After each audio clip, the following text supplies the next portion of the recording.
నదీ స్నానం చేస్తున్నాము అంటే అది కాకి స్నానముగా చెయ్యకూడదు అని నియమం. అంటే వెళ్ళిపోయి ఎలా పడితే అలా మునగకూడదు నదీ స్నానం చేసేటప్పుడు. మనకి వేదంలో పటల పన్నము అని ఒక పన్నం.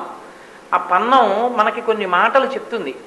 వస్త్రం కట్టుకుంటాం, కట్టుకునేటటువంటి వస్త్రాన్ని మీరు కానీ ఒకసారి ఏదైనా ఒక సాధనం పెట్టి కత్తిరించడం కానీ కొయ్యడం కానీ ముక్కలు చేయడం కానీ చేసి తిరిగి దాన్ని కుడితే ఆ వస్త్రమునకు ఉన్నటువంటి దేవతల శక్తులు హరించిపోతాయి. అందుకే పెద్దలు స్నానం చేసిన తర్వాత నడుము కట్టుకున్న బట్ట కింద వదిలేస్తారు. సహజం అది. స్నానశాఖను చిన్న బట్ట కట్టుకుని స్నానం చేస్తాం. స్నానం అయిపోయిన తర్వాత బట్ట కింద వదిలేస్తారు ఒళ్ళు తుడుచుకునేటప్పుడు. ఎట్టి పరిస్థితుల్లో బట్టని కాలుతో పైకెత్తడం కానీ కాలుతో తన్నడం కానీ చేయరు. కారణం ఏమంటే ప్రతి బట్ట యందు దేవతా శక్తి ఉంటుంది.